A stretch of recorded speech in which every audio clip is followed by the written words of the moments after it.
नमस्कार साथियों, आप सभी का वर्षिका एकेडमी में स्वागत है। हमने पहले के जो 2 वीडियो बनाए हैं उसके अंदर हमने जो देसी नस्ल है गायों की उस पर चर्चा की है। आज हम भैंसों की नस्लों पर चर्चा करेंगे। हम पशु परिचय की तैयारी करा रहे हैं साथियों, केवल पार्ट बी सब्जेक्ट की, ठीक है। अब नस्लों के आधार पर विभाजन, भैंस जो होती है उसको कितने भागों में बांटा गया है, कितने नस्ल उसको कितने भागों में बांटा गया, 3 भागों में। पहली है भारी, दूसरी है मध्यम, तीसरी है हल्की। जब आपसे पूछा जाए कि भैंसों की कितनी श्रेणियां हैं नस्लों की, तो आपको बताओगे 3, भारी, मध्यम और हल्की। अब भारी पे चर्चा करते हैं। भारी है मुर्रा, जाफराबादी एवं नीली रावी। मध्यम श्रेणी है मेहसाना, बदावरी एवं नागपुरी। हल्की श्रेणी है सूरती। अब बात यह है कि आप इनको याद कैसे करेंगे, क्योंकि जो आपके ऑप्शन होंगे, एग्ज़ाम होगा तो उसमें आपस के अंदर मैच करने वाले ऑप्शन आएंगे। तो उसमें से आपको सही बताना है कि जैसे भारी श्रेणी की कौन सी है, मुर्रा, जाफरवादी, नीली रावी। ठीक है। तो इसको अपन याद करने के लिए एक छोटी सी कहानी लेके आए। भारी, अब हम एक एक पे चर्चा करेंगे। भारी भैंस की कौन कौन सी है। जफर ने नीली आंख की एक मुर्रा भैंस खरीदी जो कि सबसे भारी थी। जफर का अर्थ आपको साथियों जाफराबादी लगाना है, नीली का नीली रावी लगाना है, और मुर्रा मुर्रा भैंस है खरीदी जो सबसे भारी थी। भारी मतलब भारी भैंस की बात कर रहे हैं अपन, ठीक है। तो जब भी आपसे पूछा जाए कि भारी भैंस कौन कौन सी है, तो आप बता सकते हो जाफराबादी, नीली रावी और मुर्रा। अर्थात जफर ने नीली आंख की एक मुर्रा भैंस खरीदी जो कि सबसे भारी थी। ठीक है साथियों, हो गया याद। अगले चलते हैं मध्यम में, ठीक है। ये दूसरी श्रेणी है मध्यम। नागपुर में मेहनत करने वाली व भद्दी दिखने वाली भैंस एक साथ रहती थी। क्या, वापस बोल रहा हूँ, नागपुर में मेहनत करने वाली व भद्दी दिखने वाली भैंस एक साथ रहती थी। यहाँ नागपुर का साथियों आपको नागपुरी भैंस से लगाना है, मेहनत का मेहसाना भैंस से लगाना है, भद्दी का भदावरी भैंस से लगाना है, ठीक है। जब आपसे मध्यम श्रेणी की पूछे तो आपको नागपुर की कहानी याद रखना है। क्या, नागपुर में मेहनत करने वाली व भद्दी दिखने वाली भैंस एक साथ रहती थी। अर्थात नागपुरी, मेहसाना और भदावरी ये मध्यम श्रेणी की है। तीसरी है हल्की श्रेणी की। जो लास्ट बचती है सूरती, वो आपको वैसे याद हो जाएगी, लेकिन नहीं भी हो तो आप इसको याद कर सकते हैं। भैंस सूरज से बहुत मासूम अर्थात हल्की नज़र आती है, तो आप उससे क्या ले सकते हो, सूरती। यहाँ मासूम, ये मासूम या हल्की, तो हल्की श्रेणी की हो गई, और सूरज से मतलब सूरती भैंस हो गई। ये तीनों आपको याद हो गई साथियों, ठीक है। भारी, मध्यम, हल्की, जब भी आपसे पूछा जाए, अब आपको कंफ्यूज होने की जरूरत नहीं है। एक बार वापस रिपीट कर देता हूँ। जफर, भारी भैंस की चर्चा कर रहे हैं अपन। जफर ने नीली आंख की एक मुर्रा भैंस खरीदी जो कि सबसे भारी थी। अर्थात जाफराबादी, नीली रावी और मुर्रा, ठीक है। जाफराबादी, नीली रावी और मुर्रा ये तीनों भारी भैंस हो गई। मध्यम में नागपुर में मेहनत करने वाली व भद्दी दिखने वाली भैंस एक साथ रहती थी। नागपुरी, मेहसाना और भदावरी जो मध्यम श्रेणी की हो गई। हल्की श्रेणी के लिए आपको क्या करना चाहती हो, भैंस सूरत से बहुत मासूम या हल्की नज़र आती है। सूरत मतलब सूरती भैंस, ठीक है। आगे चलते हैं, विशेष बिंदु हैं। संसार में 95% भैंस एशिया महाद्वीप में पाई जाती है। जब आपसे पूछा जाए 95% भैंस कहाँ पाई जाती है, आपको बताना एशिया महाद्वीप में। हमारे देश में भैंस की कितनी नस्लें पाई जाती है, 13 नस्लें पाई जाती है। ये महत्वपूर्ण साथियों, कितनी पाई जाती है, 13। राजस्थान में भैंसों की संख्या कितनी है, तो आपको बताना 12.97 मिलियन है। क्या है, 12.97 मिलियन। भैंस को क्या कहा जाता है, ब्लैक डायमंड भी कहा जाता है, ठीक।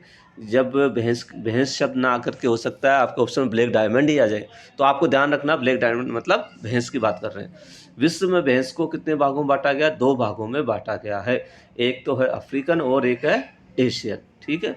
अफ्रीकन और एशियन भैंस को 2 भागों में बांटा गया है। एशियन भैंस को 2 भागों में बांटा गया। अब किसको, इसको भी 2 भागों में बांटा गया। एक तो है जंगली और एक है पालतू, ठीक है।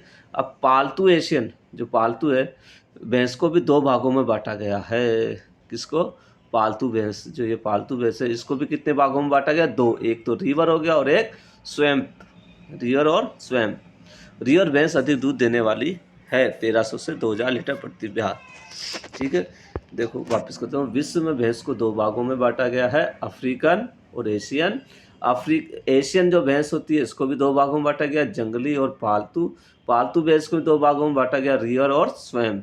ठीक है। भारत दूध उत्पादन क्षेत्र में विश्व में प्रथम स्थान रखता है। साथियों, इसमें आपको क्वेश्चन घुमाया जा सकता है कि भैंस जो होती है दूध उत्पादन में भारत में कौन से स्थान में रखती है, प्रथम, द्वितीय, तृतीय, चतुर्थ। तो आपको साथियों आंसर देना क्या, प्रथम। मुर्रा भैंस, इसको ध्यान रखना साथियों, मुर्रा भैंस विश्व की दूध देने वाली भैंसों में श्रेष्ठ नस्ल है। अर्थात श्रेष्ठ मतलब सर्वोत्तम नस्ल कौन सी भैंस होगी इनमें, मुर्रा भैंस। ठीक है। हल्का से एक बार रिपीट कर देता हूँ। संसार में 95% भैंस एशिया महाद्वीप में पाई जाती है। हमारे देश में भैंस की 13 नस्लें पाई जाती है। राजस्थान में भैंसों की संख्या 12.97 मिलियन है। भैंस को ब्लैक डायमंड भी कहा जाता है। विश्व में भैंस को 2 भागों में बांटा गया है, अफ्रीकन और एशियन। ठीक है। और एशियन को भी 2 भागों में बांटा गया, जंगली और पालतू। पालतू को भी 2 भागों में बांटा गया, रियर और स्वयं। भारत दूध उत्पादन के क्षेत्र में विश्व में कौन सा स्थान रखता है, प्रथम रखता है। मुर्रा भैंस विश्व की दूध देने वाली भैंसों में श्रेष्ठ नस्ल है। ठीक है। अब अपन एक एक भैंस पर हम चर्चा करेंगे कि कौन कौन सी भैंस जो होती है वो कैसे होती है, उसकी क्या विशेषता होती है, क्या उपयोगिता होती है, कितना भार होता है। ठीक है। पहली भैंस पे अपन करते हैं, मुर्रा नस्ल की भैंस की चलते हैं। ठीक है। इसकी उत्पत्ति कहाँ हुई, इसकी उत्पत्ति साथियों पश्चिम उत्तर प्रदेश, दिल्ली, हरियाणा, पंजाब क्षेत्र में ही। राजस्थान में कहाँ पाई जाती है ये, जयपुर, जोधपुर, बीकानेर, कोटा और उदयपुर। कहाँ, जयपुर, जोधपुर, कोटा, बीकानेर और उदयपुर। इसका भार कितना होता है, मादा का भार होता है 500 से 550 और नर का भार कितना होता है 500 से 600 किलोग्राम। ठीक है। अब बात आती है इसकी विशेषता की। मुर्रा भैंस की विशेषता क्या है, देखो पहली विशेषता यह होती है इसका रंग काला, मुंह है, पैर और पूंछ में सफ़ेद धब्बे होते हैं। अर्थात इसका आप ये मुंह देख रहे हो, यहाँ सफ़ेद धब्बे हैं, पैर पे सफ़ेद धब्बे हैं और पूंछ पे सफ़ेद धब्बे हैं। तो मुर्रा भैंस की पहली विशेषता क्या है, एक तो सफ़ेद धब्बे होंगे मुंह पर, पैर पे और पूंछ पर। सींग जलेबी के घेरे जैसे घुंटीदार मुड़े हुए। अतः जब पूछा जाए जलेबी की बात आती है तो मुर्रा भैंस याद रखनी है। इसके सींग देखिए जलेबी जैसे घुंटीदार मुड़े हुए होते हैं। ठीक।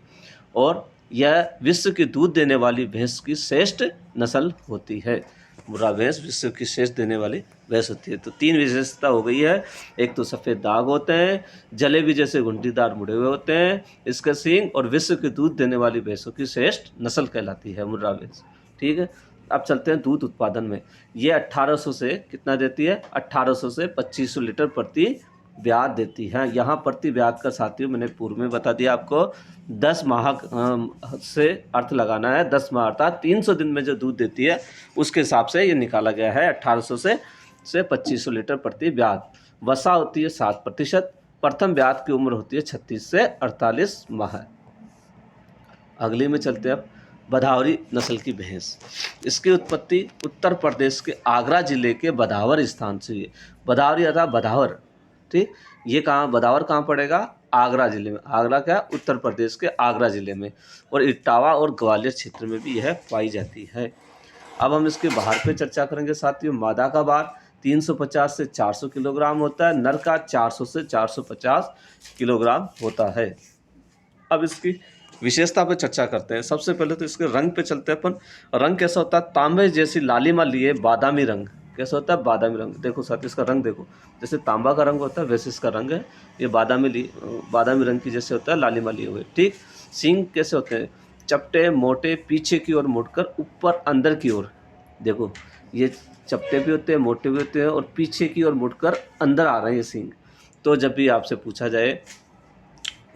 पूछा जाए कि बधावरी नस्ल की भैंस के सींग की क्या विशेषता होती है, तो आप इस थोड़ा सा माइंड में रखना, क्या रहती है इसके सींग पीछे की ओर मुड़कर आगे की ओर रहते हैं। ठीक है। अंदर की ओर आते हैं। आयन क्या होते हैं, छोटा जिसपे दुग्ध सिराएं उभरी रहती है। अब चलते हैं दूध उत्पादन में। दूध उत्पादन कितना होता है इनका, 900 से 1200 लीटर प्रति ब्यात होता है। वसा होती है 12 से 14% होती है। प्रथम ब्यात उम्र कितनी होती है, 48 से 54 माह है। अब अगले में चलते हैं अपन, सूरती नस्ल की भैंस। सूरती नस्ल की भैंस की सबसे पहले अपन चर्चा करेंगे उत्पत्ति पर। इसकी मूल उत्पत्ति गुजरात के आनंद, नाडियावाद, बड़ौदा तथा खेड़ा क्षेत्र में। कहाँ? गुजरात के आनंद, नाडियाद और बड़ौदा और खेड़ा क्षेत्र में, राजस्थान में, दक्षिणी राजस्थान, ध्यान रखना साथियों। ये कहाँ पाई जाती है सूरती नस्ल? दक्षिण राजस्थान में। अब ऑप्शन में आ सकता है पूर्वी राजस्थान, उत्तर पूर्वी राजस्थान, पश्चिमी राजस्थान, तो आपको केवल एक ही आंसर देना है, दक्षिण राजस्थान। इसका मादा का भार 350 से 400 किलोग्राम, नर का 450 से 500 किलोग्राम। ठीक है। सूरती नस्ल की विशेषता क्या होती है? रंग भूरा या हल्का काला होता है। ठीक है, आप इस डायग्राम से देख सकते हैं, सीधे भूरा भी होता है और हल्का काला भी है। ठीक, इसके सींग की आकृति कैसे? छोटे दराती व हंसी आकृति के चपटे होते हैं। ठीक है, ये देखो, इसके सींग देखो, ये दराती और हंसी आकृति के इसके सींग होते हैं। ठीक है, जब आपसे पूछा जाए सूरती दिखने में तो बहुत मासूम, लेकिन इसके सींग है दराती जैसे, हंसिया जैसे होते हैं। ठीक है, प्रमुख विशेषता क्या है? इसकी सबसे महत्वपूर्ण विशेषता, जब आपसे महत्वपूर्ण विशेषता पूछी जाएगी तब आपको साथियों आंसर देना है। पशु के जबड़े के नीचे तथा अक्षर वक्ष पर सफ़ेद रंग की एक एक पट्टी होती है। ये इंपॉर्टेंट है साथियों। क्या है इसकी महत्वपूर्ण विशेषता? क्या है? पशु के जबड़े के नीचे तथा अक्षर वक्ष पर सफ़ेद रंग की एक एक चपटी होती है, एक एक पट्टी होती है। ठीक है, पैर वर्गाकार रूप में स्थित होते हैं। इसके पैर कैसे होते हैं? वर्गाकार रूप में होते हैं। कहने का मतलब इसकी 3-4 विशेषता हो गई। पहले तो क्या हुई? भूरा हल्का काला रंग होता है। दूसरी हो गई इसके सींग हो गए, जो कि कैसे? दराती अर्थात हंसिया की आकृति के होते हैं। तीसरे इसके पैर हो गए, जो कि वर्गाकार रूप में होते हैं।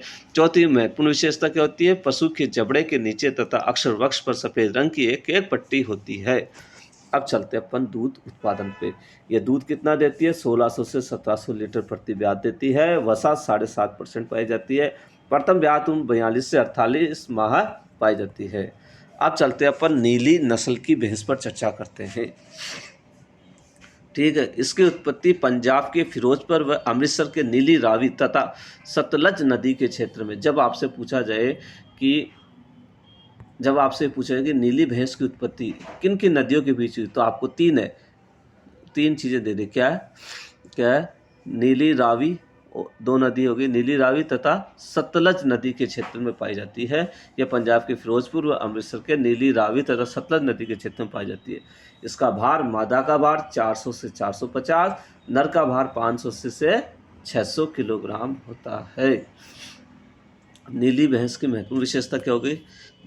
देखो, माथे, चेहरे, थूथन तथा पैरों पर सफ़ेद चिन्ह होते हैं। सफ़ेद चिन्ह आप ये देखो, इस सिर पे भी सफ़ेद चिन्ह हो रहा है, पैरों पे भी हो रहे हैं और पूंछ पे भी सफ़ेद चिन्ह हो रहे हैं, और ये थूथन पे भी क्या होते हैं? सफ़ेद चिन्ह होते हैं। ठीक है, नीली, सतलज नदी का पानी नीला होने के कारण इसका नाम नीली पड़ा। जब आपसे पूछा जाए कि नीली भैंस का नाम किस कारण पड़ा, तो आपको कौन सी नदी का नाम देना है? सतलज नदी का नाम देना है, नीली पड़ा। इसकी इसकी विशेषता क्या हुई? पहली चीज़ तो इसका रंग नीला होता है, इसका नीली पड़ी, सतलज नदी के पानी के कारण इसका नीली पड़ी। दूसरा, पूंछ की बात करते हैं। भूमि को छूती हुई, लंबी व पतली, जिसका अंतिम भाग क्या होता है? गुच्छेदार। ये देखिए साथियों, ये लास्ट वाला जो भाग है ये गुच्छेदार होता है पूंछ का, और ये कैसे होती है? भूमि को छूती हुई, बिल्कुल टच करेगी ये। तो ये होती है विशेषता नीली भैंस की। ठीक, इसका दुग्ध उत्पादन पे चलते हैं अपन। ये 1500 से 1800 लीटर प्रति ब्यात देती है। वसा 8 से 10%। प्रथम प्रति ब्यात उम्र 40 से 48 होता है। अब चलते हैं अपन जाफराबादी नस्ल की भैंस। इसकी उत्पत्ति गुजरात के गिर जंगलों में तथा काठियावाद और जाफराबाद में। जाफराबाद एक शब्द याद रखना। ठीक, गुजरात के गिर जंगलों में तथा काठियावाद और जाफराबाद में हुई। इसका भार होता है, मादा का 450 से 500, नर का 500 से 600 किलोग्राम होता है। अब चलते हैं विशेषता। इसकी विशेषता साथियों, इसके चित्र देख रहे हो आप, डायग्राम क्या होता है? सबसे सींग कैसे होते हैं? इसके सींग देखो, ये इसके सींग चौड़े तथा गर्दन की तरफ झुके होते हैं। कहाँ? ये गर्दन की तरफ, नीचे की तरफ ये झुके होते हैं। सींग के आगे का भाग गोल छल्लेदार होता है। जब आप गोल छल्लेदार की जब बात की जाती है, तब साथियों आपको एक ही चीज़ याद रखना है, क्या? जाफराबादी भैंस की बात रखना। ठीक, गोल छल्लेदार होते हैं और गर्दन की ओर झुके रहते हैं। ठीक है, ये सबसे महत्वपूर्ण इसकी विशेषता है। दुग्ध उत्पादन क्या है साथियों? दूध उत्पादन ये 900 से 1000 लीटर प्रति ब्याज देती है। वसा 7 से 9% देती है। प्रथम ब्याज 42 से 48 माह होता है। ठीक है, विशेषता पता चल गई। अभी इनकी विशेषता का मैं अभी आपको बताऊंगा कि महत्वपूर्ण विशेषता सबकी अलग से भी बताऊंगा, जिससे कि एग्जाम में आपको दिक्कत नहीं हो। मेहसाना भैंस पे भी चलते हैं अपन। इसकी उत्पत्ति कहाँ हुई है साथियों? मूल गुजरात के ये गुजरात के मेहसाना, बनासकांठा और साबरकांठा जिले में हुई है। ये राजस्थान के जालौर में पाई जाती है। इसके मादा का भार 400 से 475 होता है। नर का 500 से 550 किलोग्राम होता है। इसकी विशेषता क्या होती है? यह मुर्रा नर व सूरती भैंस के प्रजनन से प्राप्त हुई है। जब आपसे पूछा जाए कि मेहसाना भैंस की, मेहसाना जो भैंस है ये कैसे बनी, कैसे इसकी उत्पत्ति कैसी, तो आपको बताना है मुर्रा नर और सूरती भैंस के प्रजनन से प्राप्त हुई है। ठीक है, कौन सी महत्वपूर्ण विशेषता क्या हुई मेहसाना की? यह मुर्रा नर व सूरती भैंस के प्रजनन से प्राप्त हुई है। अगले चलते हैं दूध उत्पादन पे। 1200 से 1700 लीटर प्रति ब्याज देती है ये। वसा 7 से 8% होता है इसमें। प्रथम ब्याज 40 से 48, ठीक, वहाँ होता है। अगला चलते हैं महत्वपूर्ण विशेषता। सबसे महत्वपूर्ण विशेषता को भी हमने एक जगह एकत्रित किया है। हर भैंस की सबसे महत्वपूर्ण विशेषता जो भी है ना, उसको हमने एक अलग से लिया है, वो भी अब हम चर्चा करते हैं इस पर। सबसे पहले चलते हैं अपन मुर्रा भैंस पे चलते हैं। क्या होता है? रंग पे चलते हैं। काला मुंह, पैर और पूंछ पर सफ़ेद धब्बे पाए जाते हैं। सफ़ेद धब्बे कहाँ? मुंह, पैर, पूंछ पर मुर्रा भैंस में पाए जाते हैं। इसके सींग क्या होते हैं? जलेबी के जैसे घुंटीदार मुड़े हुए होते हैं। हमने पहले बता दिया आपको। मुर्रा भैंस क्या होता है? जलेबी की जैसे घेरे जैसे घुंटीदार होते हैं। अन्य विशेषता क्या होती है? विश्व के दूध देने वाली भैंसों की श्रेष्ठ नस्ल कहलाती है। तो मुर्रा भैंस की 3 हो गई। एक तो क्या? सफ़ेद तो धब्बे आपको याद रखना है। दूसरा जलेबी याद रखनी है। तीसरा ये क्या है? विश्व के दूध देने वाली भैंसों की श्रेष्ठ नस्ल है। अगली चीज चलते हैं बधावरी पे। बधावरी का क्या होता है? रंग कैसा होता है? तांबे जैसे लालिमा लिए हुए बादामी रंग होता है। सींग पीछे की ओर मुड़कर ऊपर अंदर की ओर आते हैं। ठीक है, ये कहाँ? अंदर आ जाएंगे, यूँ जाकर पीछे की ओर से चल करके अंदर आएंगे। दूध इसमें अन्य क्या? दुग्ध सिराएं उभरी रहती है। ये बधावरी भैंस की विशेषता हो गई। रंग तांबे जैसा हो गया। सींग पीछे की ओर मुड़कर अंदर आ जाते हैं और दुग्ध सिराएं उभरी रहती है। अब चलते हैं अपन सूरती भैंस पर। किस पे चलते हैं? सूरती भैंस। इसके सींग कैसे होते हैं? दराती और हंसियाँ होते हैं। पैर कैसे होते हैं? वर्गाकार होते हैं। सबसे महत्वपूर्ण विशेषता क्या होती है? जबड़े के नीचे तथा अक्षर वक्ष पर सफ़ेद रंग की एक एक पट्टी होती है सूरती। अगले चलते हैं नीली भैंस पे चलते हैं अपन। इसका रंग कैसा होता है? इसका रंग माथे, चेहरे और थूथन तथा पैरों पर सफ़ेद चिन्ह होते हैं। ठीक, माथे पे भी, चेहरे पे भी, थूथन पे भी, पैरों पे क्या होता है? सफ़ेद चिन्ह होते हैं। और पूंछ क्या होती है? गुच्छेदार। लास्ट पता है, भूमि को छुएगी, लंबी होगी। अंतिम बांग क्या होता है? गुच्छेदार होता है। अन्य ये सतलज नदी का रंग नीला होने के कारण इसका नाम नीली पड़ा। जब आपसे नीली भैंस की बात करें तो ये महत्वपूर्ण विशेषता कौन कौन सी होती है? तो आपको साथियों याद रखना, एक तो सफ़ेद चिन्ह होता है इसका, एक पूंछ गुच्छेदार होती है, भूमि को छुएगी, और सतलज नदी के रंग नीला होने के कारण इसका नाम नीली पड़ा। ठीक है, अब चलते हैं जाफरवादी। जाफरवादी के सबसे महत्वपूर्ण विशेषता केवल सींग की होती है। सींग आगे का भाग गोल होता है और छल्लेदार होता है। क्या होता है? आगे भाग गोल और छल्लेदार होता है। मेहसाना में चलते हैं अपन। मेहसाना भैंस की क्या विशेषता होती है? सींग कुछ चौड़े और अंदर की ओर मुड़े होते हैं। किसकी तरफ? अंदर की ओर होते हैं। अन्य मुर्रा नर व सूरती भैंस के प्रजनन से उत्पन्न हुई है। सबसे महत्वपूर्ण विशेषता एक ही है इसकी। जब आपसे पूछा जाए ये किस के प्रजनन से हुई है? मुर्रा नर से और सूरती भैंस के प्रजनन से मेहसाना भैंस की उत्पत्ति हुई है। ठीक है साथियों, अब है वसा का प्रतिशत। अब आपको मैं एक छोटी सी स्टोरी बताऊंगा, आप वसा को कैसे याद करेंगे भैंसों में। देखो, मुर्रा भैंस का होता है 7%, मेहसाना का होता है 7 से 8%, जाफरवादी होता है 7 से 9%, सूरती होता है 7 से 5%, नीली होता है 8 से 10% और बधावरी होता है 12 से 14%। लेकिन अब इसको आप याद कैसे करेंगे? ये तो आपको पता है, सबका आपको बुक में सब में मिल जाएगा।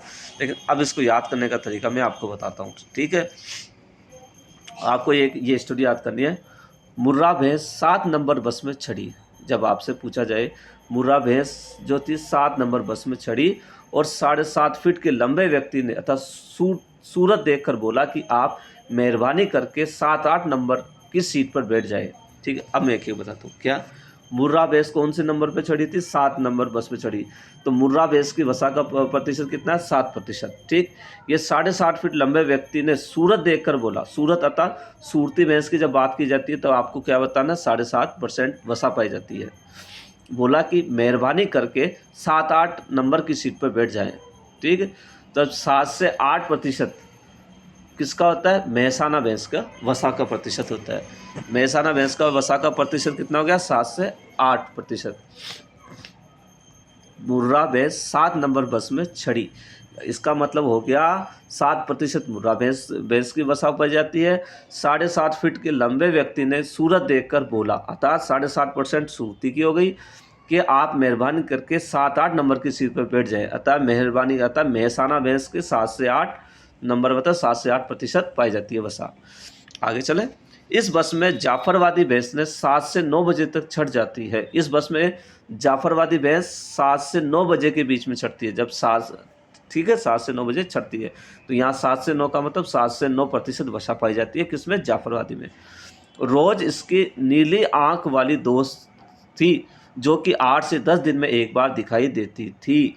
या नीली जब पूछा जाए, नीली भैंस जब पूछा जाए, ठीक है, तब आपको क्या बनाना है, 8 से 10 दिन में, अर्थात 8 से 10% वसा पाई जाती है।